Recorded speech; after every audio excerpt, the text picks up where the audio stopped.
নমস্কার, quite living with সোমাতে তোমাদের সবাইকে স্বাগত জানাই। আজকে খুব বড় কিছু নয়, শুধু একটা শান্ত সকাল, কিছু ছোট ছোট রুটিন যেগুলো মন ভালো করে দেয়। স্নানের পর আমার সবচেয়ে ভালো লাগে নিজের একটু যত্ন নিতে। বয়স বাড়ার সঙ্গে সঙ্গে স্কিন একটু ড্রাই হয়ে যায়, তাই এই সময় মেকআপ বা সাজগোজ নয়, আমার কাছে সব থেকে জরুরি হলো হাইড্রেশন আর কমফোর্ট। আর হ্যান্ড ক্রিম তো থাকেই, কারণ হ্যান্ড ক্রিম লাগানোটা খুব দরকার আর পছন্দেরও। হাত দুটো সারাদিন কাজ করে, সেই হিসাবে একটু কেয়ার তো তাদেরও প্রাপ্য, তাই না? সেই জন্য হ্যান্ড ক্রিম আমার কাছে মাস্ট, একবার নয়, দিনে বেশ কয়েকবারই। তারপরে আমার কাছে সকাল মানে আমার ঠাকুর ঘর। এটা শুধু ধর্ম নয়, এটা একটা শান্তির কোণ, যেখানে আমি নিজের সঙ্গে কিছুটা সময় কাটাই। আমার গোপালকে সাজানো, এখন হালকা শীত আছে, সেই জন্য খুব হালকা একটা নরম থার্মালের ড্রেস পরিয়ে ওকে তারপর ধুতি পাঞ্জাবি পরিয়ে দেওয়া। এই ছোট্ট রিচুয়ালগুলোই আসলে একটা বাড়িকে বাড়ি বানিয়ে তোলে। ধূপের গন্ধ, প্রদীপের আলো, এগুলো আমাকে মনে করিয়ে দেয় জীবনে যত ঝড়ই আসুক না কেন, শান্তি খুঁজে নেওয়াটাই কিন্তু জীবন এগিয়ে চলার একমাত্র কাজ। জীবনে এগিয়ে চলতেই হবে যেমন করে হোক, তাই জীবনকে যতটা শান্তির আশ্রয় বানানো যায়, ততই আস্তে আস্তে জীবনে এগিয়ে চলতে পথ অনেক বেশি সুগম হয়ে যায়।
একটু নিজের পেট পূরণের পালা।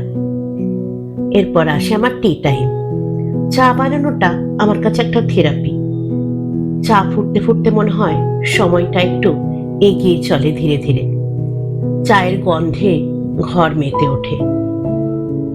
আমি ভীষণ চায়ের নেশা আছে আমার, তাই চা আমি সকালের ব্রেকফাস্টের পরে আমার মাস্ট বাড়িতে থাকলে। আর সঙ্গে এক পিস স্যান্ডউইচ।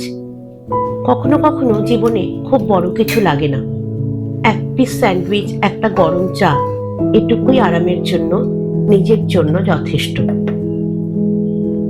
আজকের ভিডিওটা যদি তোমাদের ভালো লাগে তাহলে একটা ছোট্ট লাইক দিয়ে দিও। আর আমার এই চ্যানেলটা একেবারে নতুন, তাই তোমাদের সাপোর্ট আমার কাছে খুব মূল্যবান। এই সাপোর্টটুকু হয়তো আমার চ্যানেলকে একদিন এগিয়ে দেবে। তোমরা ভালো থেকো, নিজেদের যত্ন নিও। আবার খুব শিগগিরই দেখা হবে পরের ভিডিও।